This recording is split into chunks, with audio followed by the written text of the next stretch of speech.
I am Victor Huerta, and on today's real estate show, why is buying a house so hard as a first-time home buyer? Well, I'm gonna break this down for you, give you all kind of tips that's why it makes it so hard, especially with the virus here, but why is it so hard in Arizona? If you are thinking about purchasing a house here in Arizona, these tips are gonna explain why it's so hard right now to purchase a house in Phoenix, Arizona, and the surrounding cities. So let's go. This is where they go for the real estate info. I'm here to lead and help you succeed. One thing that you'll learn about me is I'm on a mission. To get the knowledge to the world when making decisions in buying and selling real estate. Victor Huerta. Remember my name. Welcome back, ladies and gentlemen. So, why is buying a house so hard as a first-time home buyer? Well, I'm going to deep dive into some tips here and just give you the reasoning why it's so hard, especially here in Phoenix, Arizona right now in 2020. So, let's get into tip number 1.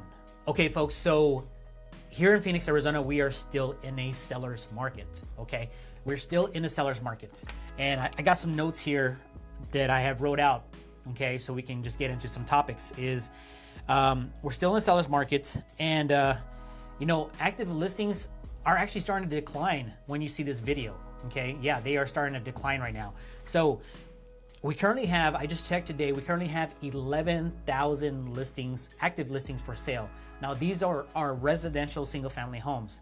They are not condos, they are not townhomes. These are single family homes, okay? Now, this is a very, very low number, okay? So in order to be at a normal market, we have to be at 30,000, okay? 30,000 active listings, okay? So think about that. We are at 11,000 active listings for sale, and we need to be at 30,000 active listings to be in a balanced market, meaning neutral market where buyer nor seller has the advantage. Right now, sellers still have the advantage. So we need like 19,000, okay, active homes to come up for sale in order to be in a balanced market. So just think about that. That's why it's so hard right now, okay?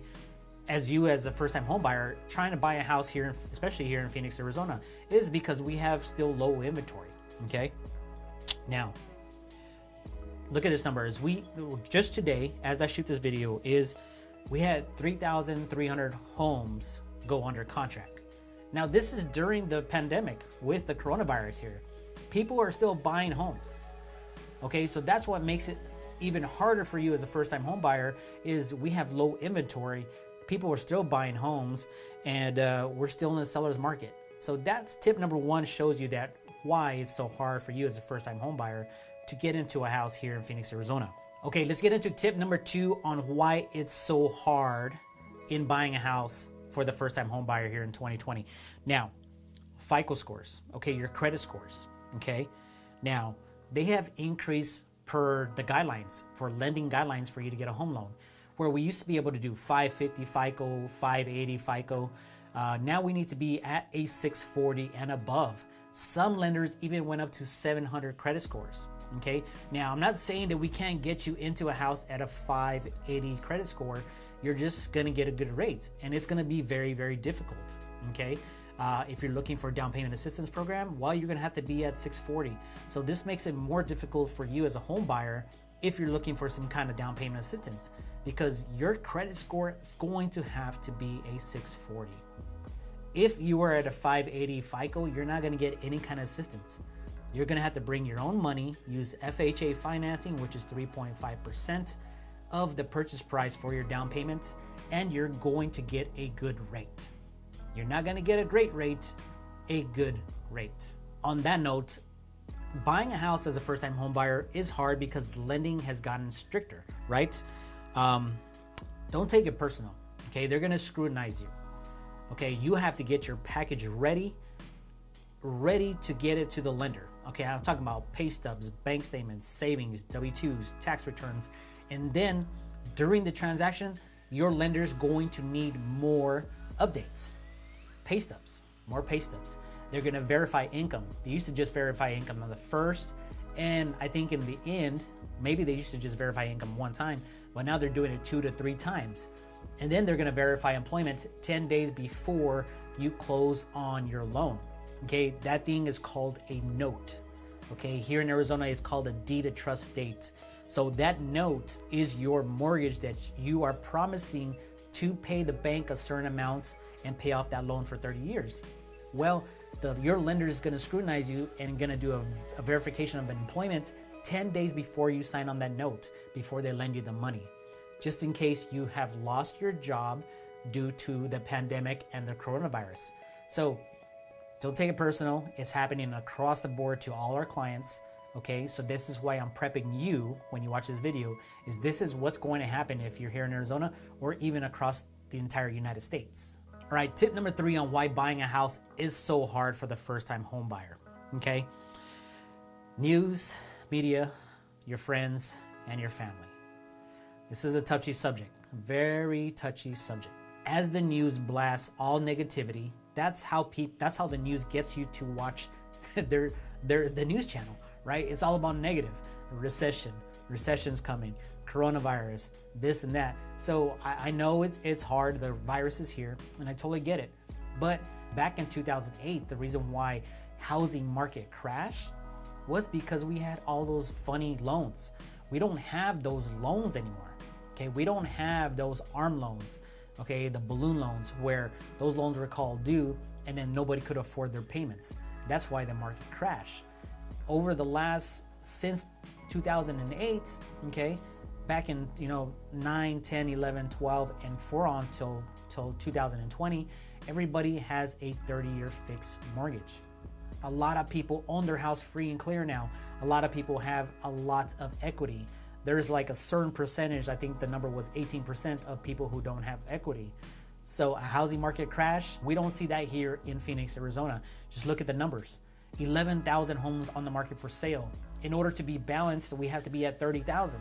We're 19,000 homes short.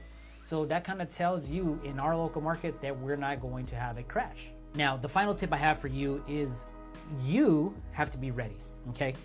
Now, the questions I ask my clients all the time is, are you ready for number 1? Number 2, is your job safe?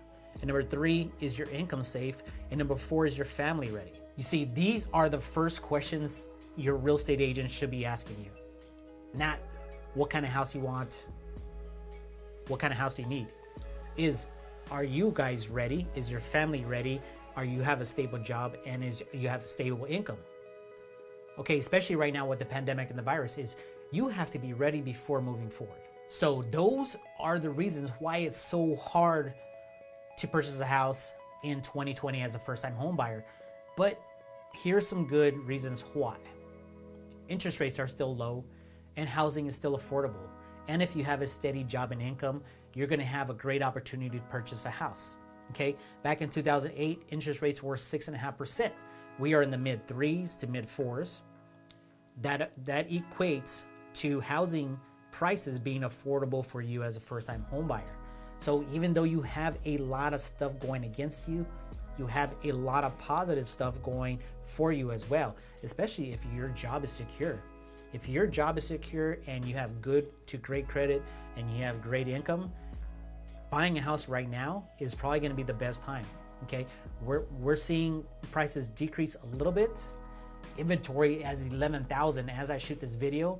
We haven't increased in inventory a lot.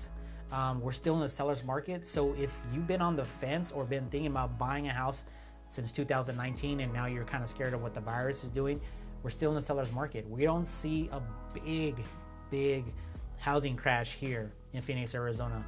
Will we see it go towards a balanced market? Right now, 11,000 listings. I mean, we've been low all the way from 9,000. Now we're at 11. That's a small change, okay? But under contract has gone up. Properties under contract has gone up, so that number is going to go decrease down. Will we see a small correction? We may, but stop looking at your house as an investment, okay? Let me rephrase that. Your house is already an investment. You're buying to live in it. Purchase a house to live in it.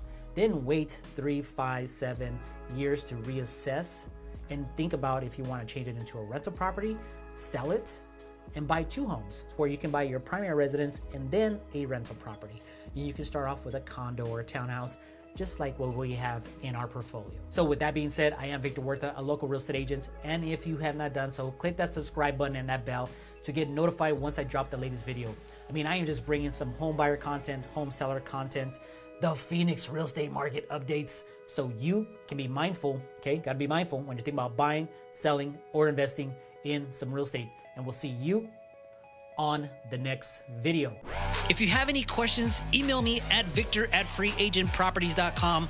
Again, that email address is victor@freeagentproperties.com, where we release new videos each week on home buyer tips, home seller tips, the Phoenix housing market updates, so you can be mindful when you're thinking about buying, selling, or investing in real estate. We will talk to you soon.